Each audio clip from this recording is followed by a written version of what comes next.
Assalamualaikum warahmatullahi wabarakatuh. Sobat Sumber Belajar, kali ini kita akan belajar mata pelajaran IPAS kelas 4 bab 3 tentang gaya di sekitar kita. Gaya adalah dorongan atau tarikan yang diberikan pada benda.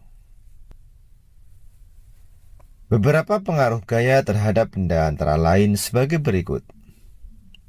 Yang pertama, gaya menyebabkan benda yang diam menjadi bergerak.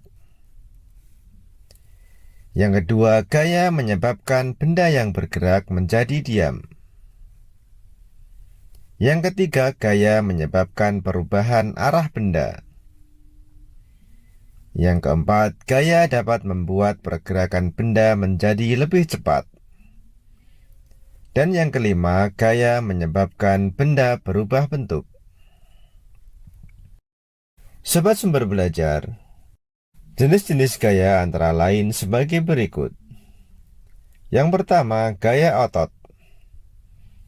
Gaya otot adalah gaya yang dikeluarkan manusia atau hewan dengan menggunakan otot-otot pada tubuh mereka. Gaya otot sering digunakan ketika kita menarik, mendorong, serta mengangkat barang. Sobat Sumber Belajar, yang kedua adalah gaya gesek. Gaya gesek terjadi ketika ada dua benda yang saling bersentuhan. Arah gaya gesek berlawanan dengan arah gerak benda. Besar kecilnya gaya gesek dipengaruhi oleh beberapa hal berikut ini.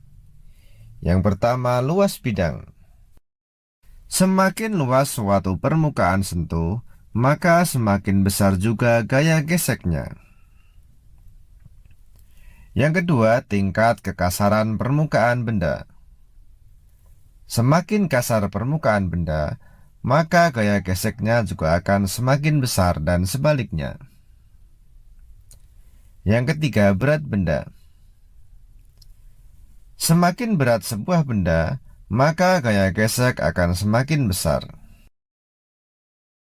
Contoh gaya gesek yang menguntungkan pada kehidupan sehari-hari antara lain rem dan cakram, gergaji dan kayu, penghapus dan tulisan.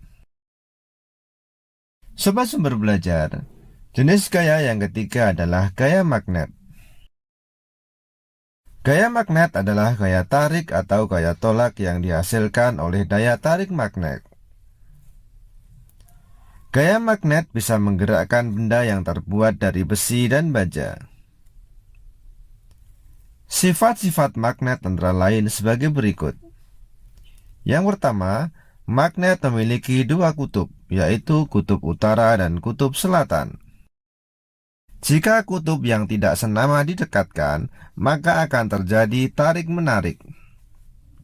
Sedangkan jika kutub yang senama didekatkan, maka akan terjadi tolak-menolak. Sifat yang kedua, magnet hanya dapat menarik benda logam besi, baja, nikel, dan kobalt. Yang ketiga, gaya magnet dapat menembus benda tertentu tergantung ketebalan benda tersebut.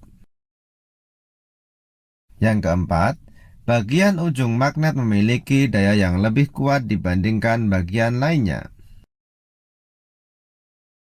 Jenis magnet dibedakan menjadi dua, yaitu magnet alami dan magnet buatan. Magnet alami adalah magnet yang terbentuk oleh alam tanpa campur tangan manusia. Magnet alami ditemukan penduduk Magnesia di zaman dahulu, biasanya berupa batu-batuan. Sedangkan magnet buatan adalah magnet yang dibuat oleh manusia. Bentuknya antara lain magnet ladam, magnet jarum, magnet batang, dan magnet silinder. Contoh pemanfaatan gaya magnet antara lain speaker, pintu kulkas, ujung obeng, dan lain sebagainya. Jenis gaya yang keempat adalah gaya pegas. Gaya pegas adalah gaya yang dihasilkan oleh kerja benda elastis. Benda elastis adalah benda yang dapat kembali ke bentuk semula setelah gaya yang mengenainya dihilangkan. Pemanfaatan gaya pegas antara lain shock breaker, spring bed, trampolin, ketapel, dan lain sebagainya. Sobat Sumber Belajar, gaya yang kelima adalah gaya gravitasi. Gaya gravitasi adalah gaya yang disebabkan oleh gaya tarik bumi. Gaya gravitasi dapat menyebabkan semua benda yang berada di permukaan bumi selalu tertarik menuju bumi. Adanya gaya gravitasi bumi menyebabkan benda jatuh ke bawah dan benda-benda yang ada di bumi tidak berterbangan. Sobat Sumber Belajar, demikian penjelasan dari kami. Jangan lupa like, share, and subscribe channel Sumber Belajar. Terima kasih. Assalamualaikum warahmatullahi wabarakatuh.